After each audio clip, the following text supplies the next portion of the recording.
Morning, Good Joe. morning. Hey, Victor, how are you? Well, thank you. Thank you as usual. It's always an honor and privilege to be with all of you here, learning together. And I want to say thank you for joining us and learning together. Hopefully, you sharing this information. Absolutely. Again, remember, share, subscribe. Also, make sure that you review this material with other people. This is a great conversation. Even though you may be at a party or driving from a destination and there's not much to talk about. Guess what? This is unbelievable amount of information that you can have a conversation with someone in the car in a tight area that you feel like there's nothing to talk about. There's always something to talk about. Right. It's going back 4,000 years or longer. Yes. And then the beauty of it is this. Again, what you will be speaking about is something that's going to help these people. That's going to give them truth to help improve their life. This is what this is all about. Like Joe says, the game plan, the plan God has for our lives. And it's because the way our lives turn out is because, guess what? We went according to our plan, what our logic, our human understanding is why our life did not turn out the way it's supposed to. Exactly. But everybody wants a good life, right, Joe? Sure they do, right. Yes, we look for that. We thrive for that. Exactly. And that's why we try to look for the best. But how do we identify the best or what is good? Speaking of that, Victor, I wanted to mention I got a comment for somebody who said that we look like the odd couple because your shirts are so pressed, and look at mine, all wrinkled and stuff. I'm wearing the same pants I wore for 3 weeks. One thing about Joe, if you notice, he's a comedian, so don't let him fool you. But the beauty of it about him is humorous. He has a very good side to him. And not only that, he really cares. If you watch him, if you've been following him long enough, you notice he cares. Right. What does he talk about? Right. For you to do better. He wants you to do better. Yeah. Who doesn't want to do better? Right. Exactly. We all want to do better. I want to do better, Joe. So again, this is why I learned from me, and then we're teaching you as well, again, to do better, to have the outcome that we want, the desire that we want. Everyone desires a good life. But the question is, we talked about this before. How do we get to that good life? We need the right information. Yeah, true. We do. Right? We do. We need if we're living according to falsehood, wrong information, we're always going to be unhappy. Because why? We're going to be making mistake after mistakes after mistakes. Yeah, I think I mentioned to you earlier this morning that when you say to yourself, "Oh, I can't do that. I'm not that good." Well, you know what? You're a prophecy. That's going to come true when you say that. But if you have confidence in yourself and know that you can do it and work for that, then you will be as great as you want to be. Remember that. You can be as great as you want to be. And as we speak and you listen to Joe, Joe is a great coach. He's always pushing. He's always motivating. He's always telling you what you should and should not do. Not because he wants to control anybody. It's because that he wants to see that you have the life that you want. And how do I get there? Well, I don't have all the answers or maybe no answers, but I'm trying to make it aware of you. You have to say to yourself, "Whoa, what am I doing here? Let me get back on the program here." And exactly, we all have made mistakes and fell off the track.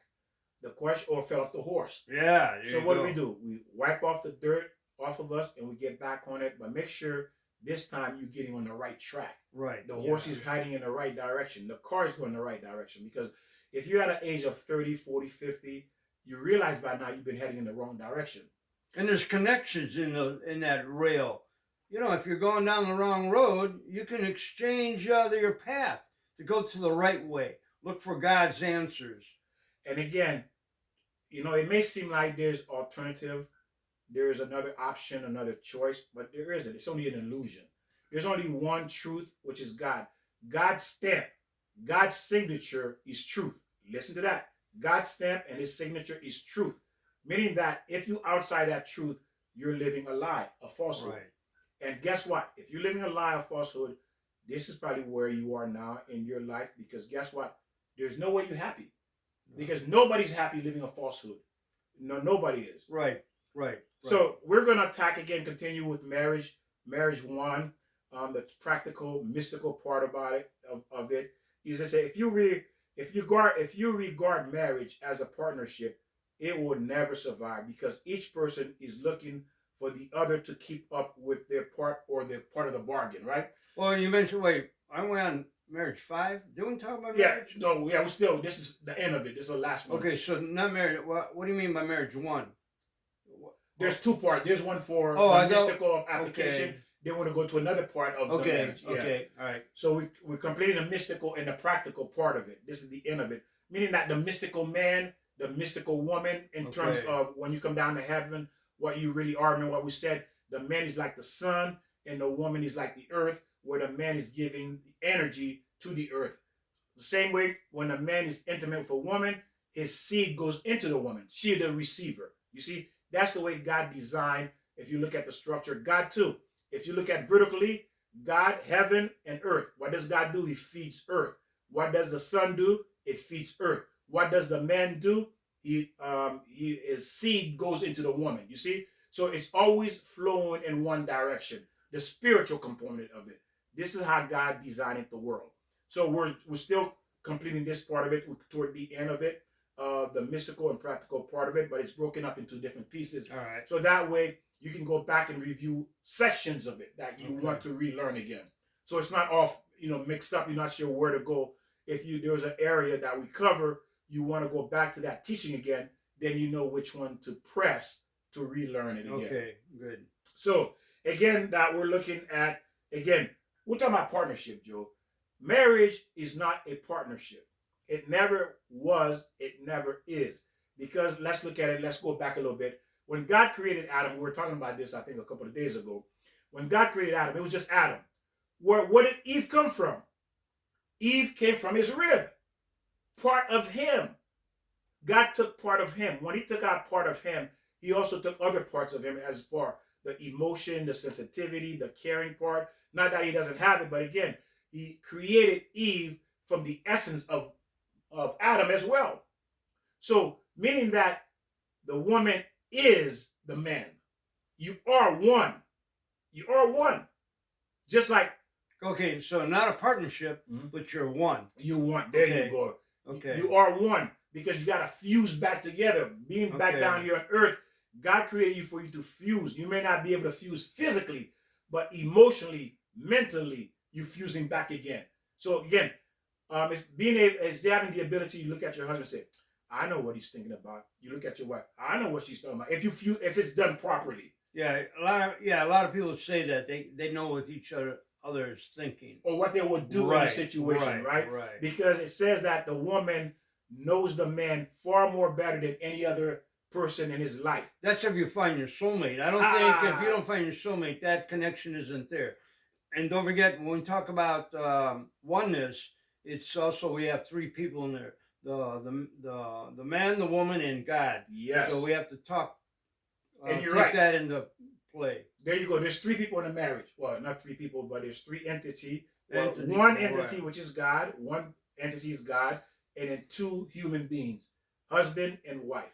Without that triangle, God's on top, and then the man and the woman, it's not going to work. It's not going to work. And when you have your soulmate and God, that's the combination that will work. That's the beauty. That's what you got to look for. The recipe you cook, Joe, right? Yeah, yes, I do. What happened if you left out salt? No, you got to put a little bit of everything in there to balance the meal. Yeah, exactly. See, marriage is like cooking.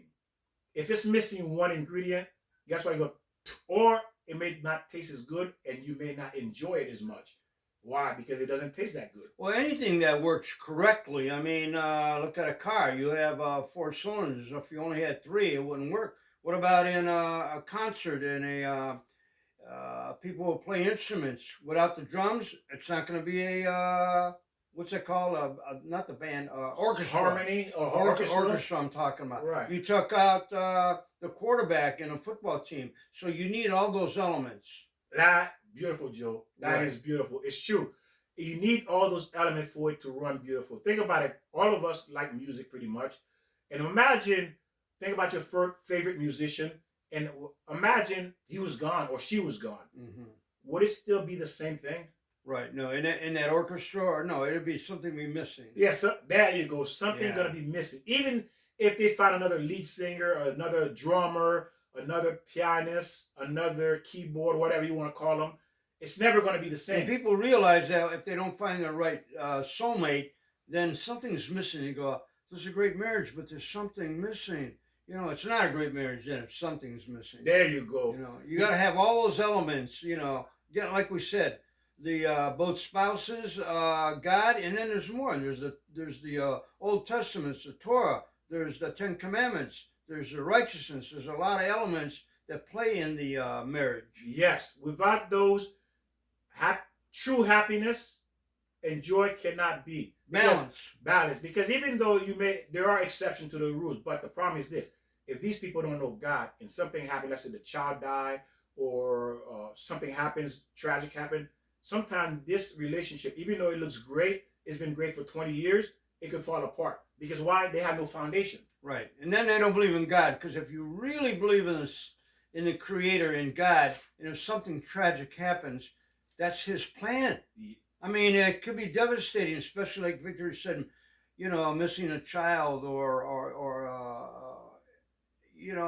any tragedy. You have to have that faith in God that we're here only for a split second, and then we go on to the next level. Everybody's clock is ticking, and eventually everybody's clock gonna run out.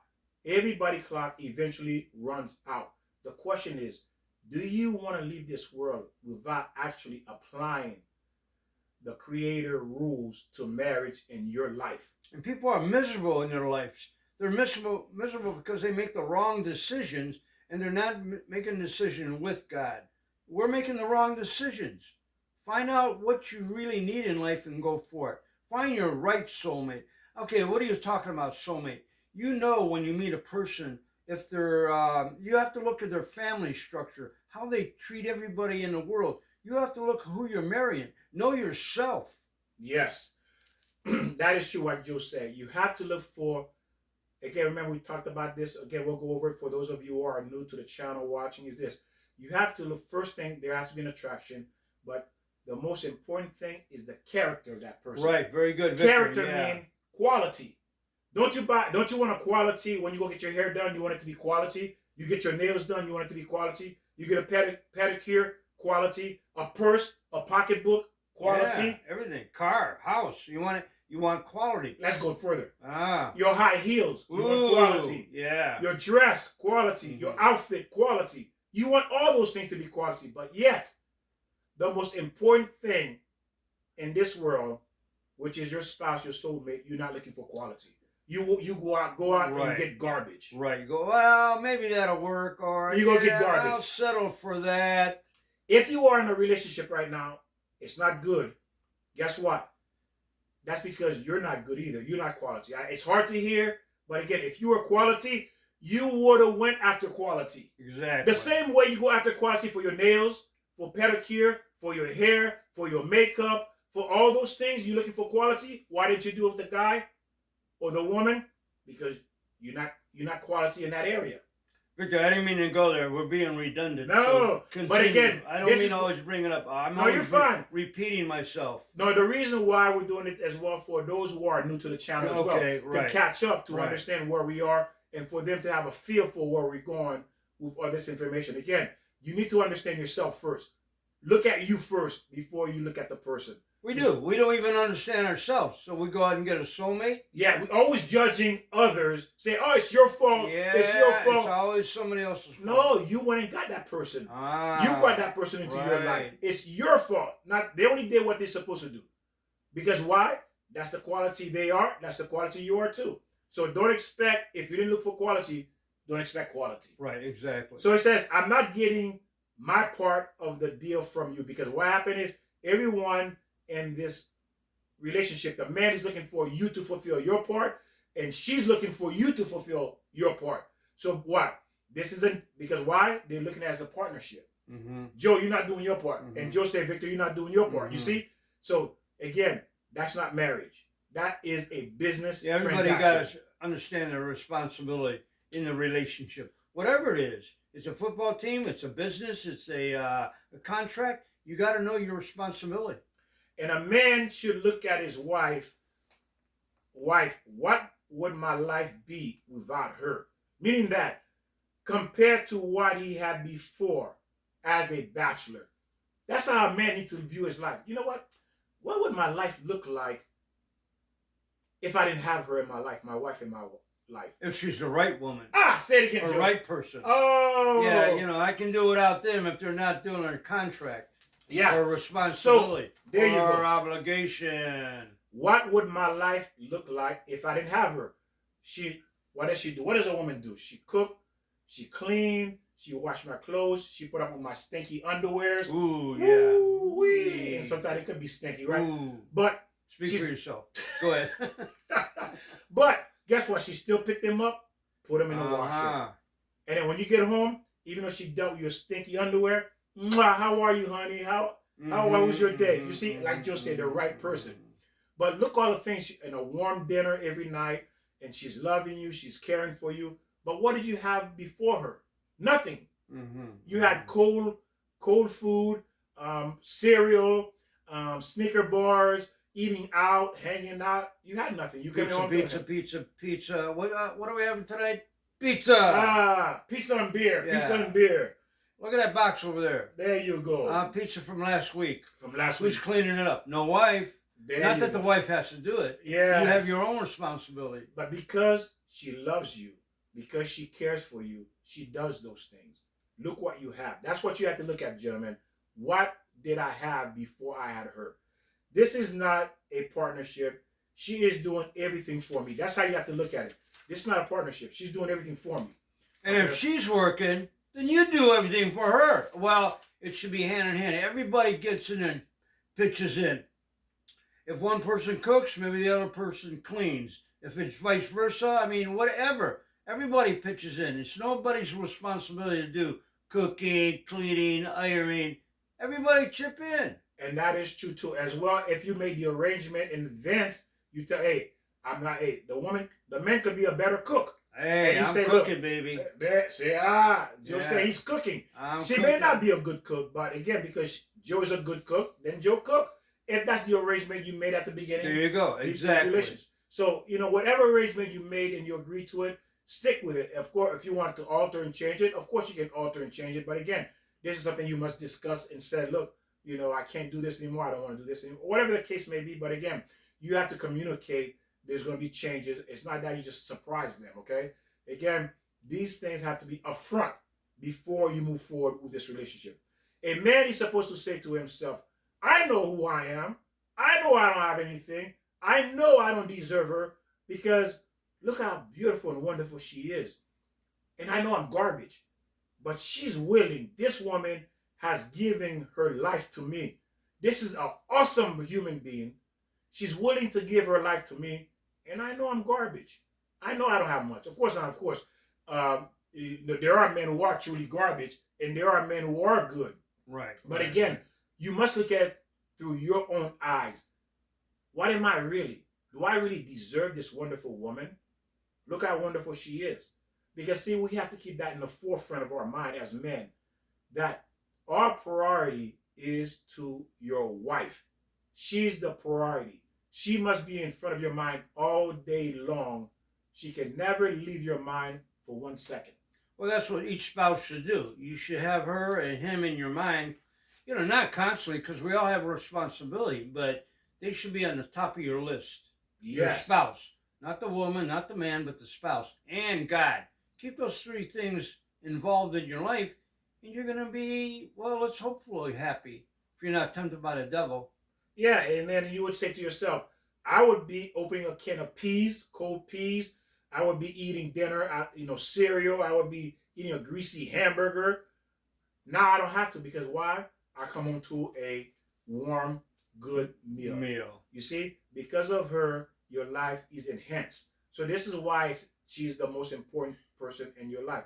But what we do wrong, Joe, a lot of time, we make our boss, our friends, we make our boss, our friends, other people, even movie stars, that we idolize the most important person in life. Meaning that, what does that mean? Meaning that your husband walked through the door, you watching Netflix. Yeah, right. You bench watching Netflix. You didn't cook. You didn't clean. You didn't do anything. Why?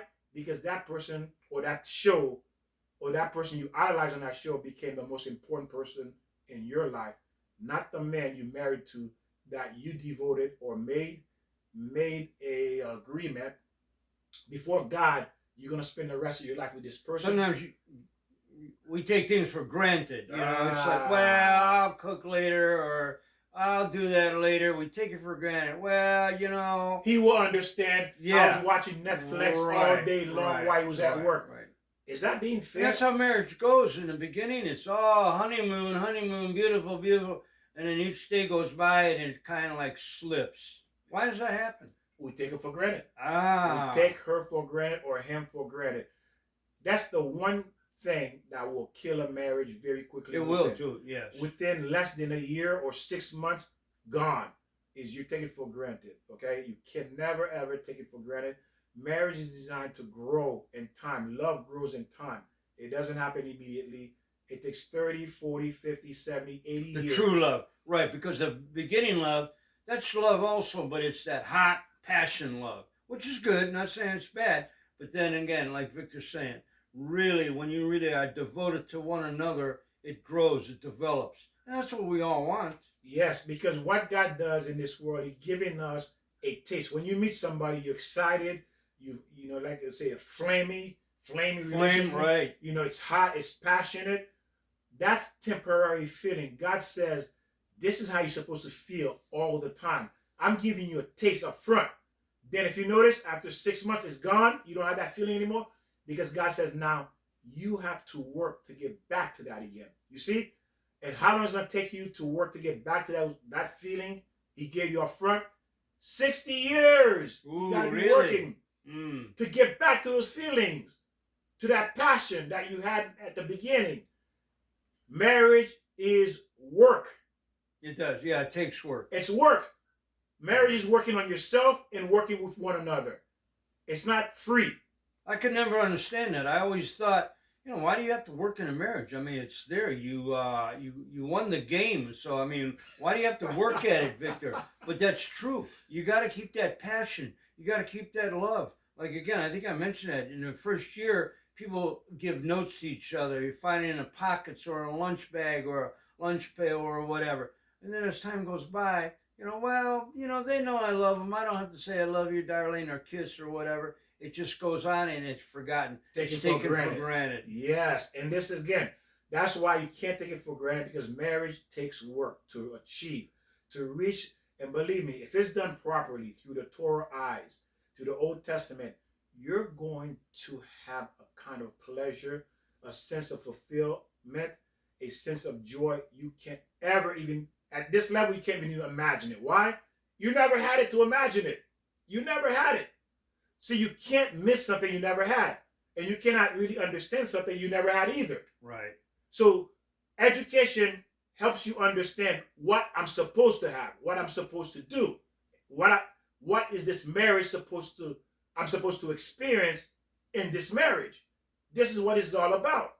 What you're supposed to experience, the way it's supposed to flow. But we're not taught this. So now it's a, do I really deserve this wonderful woman? I know who I am, and this woman is giving her entire life to me. You should be on your knees every day, kissing her feet. Ooh, really? You walk through the, soon you walk in through the door, you run, you grab her, you throw her on the sofa, you take off her shoes, and ah, Victor, that's crazy. That's what you're supposed to do every time you come through the door. Matter of fact, kiss her butt. Ah, there you go. Really? Say, oh, I cherish you. I love you. Ooh. Because why? This is how it's supposed to be. How exciting. Because if you understand her value, what I just expressed is how you're feeling all the time. And what do usually people do? They come home. Oh, got to cut the grass. Oh, got a responsibility.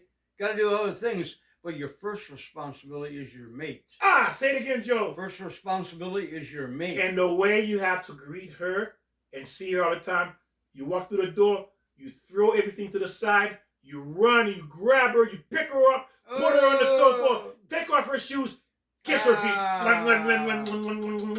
And she said, honey, you've been kissing my feet for an hour now. I have to go cook. No. One more. Honey, you said that 20 minutes ago. It's an hour and a half now. Oh, one more. Honey, it's been 2 hours. Okay, one more. This, you get the point now? You got to be creative. You don't have to do the same thing every day. Yeah, go in the bathroom, go in the kitchen, go in the bedroom. There you go. Like Joe said, beautiful, Joe. Yeah. Be creative. Be Mhm. excited. Knowing this, wow, she gave me herself. Look at this woman. But again, we don't think that way because why? She's on the forefront. But again, ladies, this is with the right type of man, by the way. Not any man can do this. This man has to be conscious and know this and wants to desire it as well and not put nothing before you. So you need to understand if you don't have that, that's because you're not worth it. Yes, I know it hurts. You're not worth it. You're not worth it because you want to pick garbage. Garbage can't treat you like that.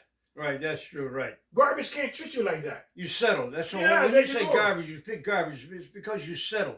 You settle for not the true human being, not the real character or the personality of a person. You pick for another reason. Yeah. There we go. I Nice, don't go. We Joe. always say that about maybe money, maybe about prestige, Ah. maybe about power. You're not looking for the real character. Joe, beautiful said. Beautiful. I like that. Right, there you Beautiful. go. Beautiful. And that's what has happened to you. Now you know what happened to you. Now you start to understand why you in this horrible relationship. Why you're not getting. Ah, That's you why go. you're not getting. Wow. You see? I understand it. I know it. I'm supposed to do it. I know I would do it. Joe knows he's supposed to do it. But does the person want to do it? Does the person know to do it? Is he even quality to do it? Does he have the ability to do it? Does he wants to do it? Yeah, really. So she has to be an awesome to be able to give her life to you. Look at everything to see what you would have without her. That's what you have to do, gentlemen. What would I have? What do I have without her? What is my life even worth anything? Is my life worth a penny without her? Even if the food is burned, you should say, how lucky I am. I come home to burnt rice, burnt spaghetti, burnt meatballs. What else, Joe? What else? Hey, burnt salad. Burnt hair. Come on, honey, this is the best food. But you know it's burnt. No. It's not burnt. You're creative. You're creative. You made something different. Yeah, right. Honey, I love it. Do you have more, honey? Well, I just a little bit left in the pot. Yes, give it to me. Give it to me. But you know it's all burnt because why? What would I have without her? There you go. That's what you have to uncooked do. food, man. Unburned food. But yeah, well, Victor, you're right. But I mean, there's also correction and teaching Yes, and learning. yes. We have to be very what's the sensitive. right word? Yeah, very sensitive. How we correct and we right? speak. Because I mean, you don't want to come to burn food every night. You're right. You No, know, of course. gotta You use- say, well, I like that, Joe. Beautiful. You can say, honey, that spaghetti you made last week was good, but I like the Spanish better. Ah. Because why? The Spanish not burnt. The Ah. spaghetti was burnt. I like this one better, honey. So there's a way of communicating, you see? Right, yeah. But at the right time.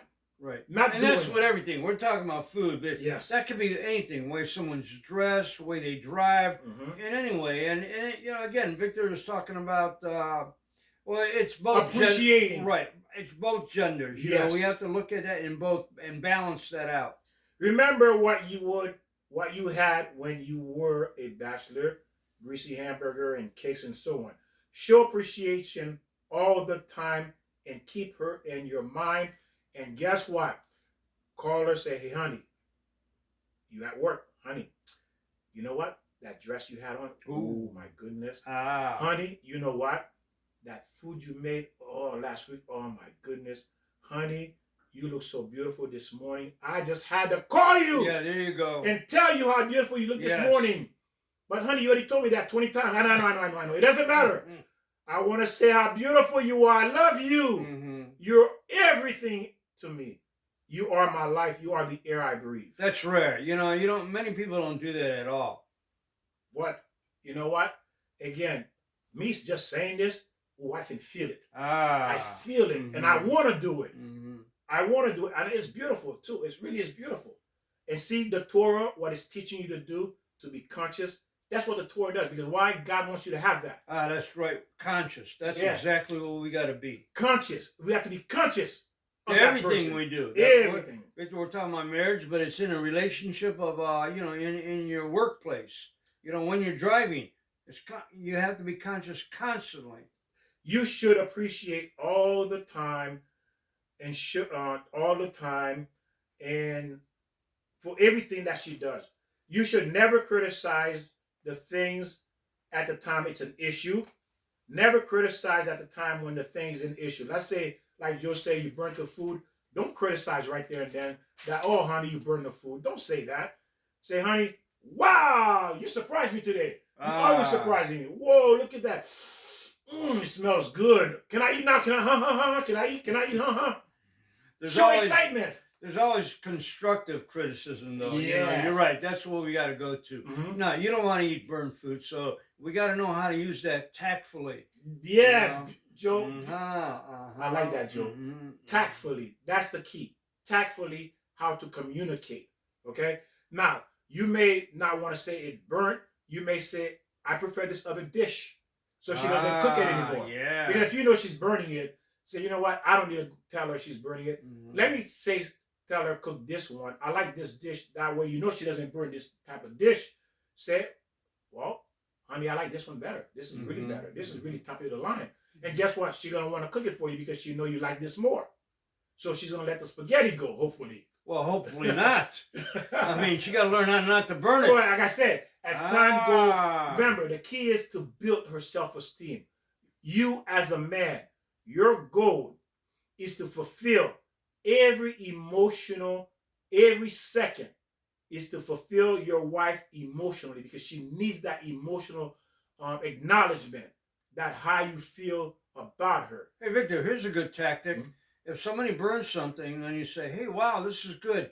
Why don't you show me how to do that? And so actually, when they're doing it, you go, oh, let's turn down the heat a little bit.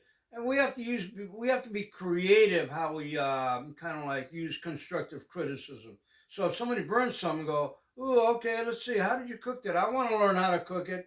Well, I'm repeating myself. Joe, so there you go. That is brilliant. I mean, I didn't think about that, Joe. Yeah, God told me that, Victor. Come from the Torah. Joe, that is brilliant. That is brilliant, brilliant, brilliant. That's what I'm saying. You know, everybody's confusing. My life's so hard. It's not that hard. If you just stop and think of what you're doing, what you're talking about, listen to God, pray to God. It all comes to you. But you're ignoring God. You think you can do it on your own. Don't do it on your own. Ask God for help. Isn't there a saying, ask and you shall receive? Yes. What does that mean? You may not get it today. Ask and you shall receive. You'll get what you want. Remember, all emotions and feelings is all spiritual. It's not physical, just expressed through the physical body, but it is your soul, your spirit. That's an agony, that's desire, that wants that. And there's only one way that can ever be fulfilled. It's not through the physicality. It has to be spiritual, okay? So again, as we talk about, there was this rabbi who had went to go to this woman's house, and then he was invited as a guest. A rabbi meaning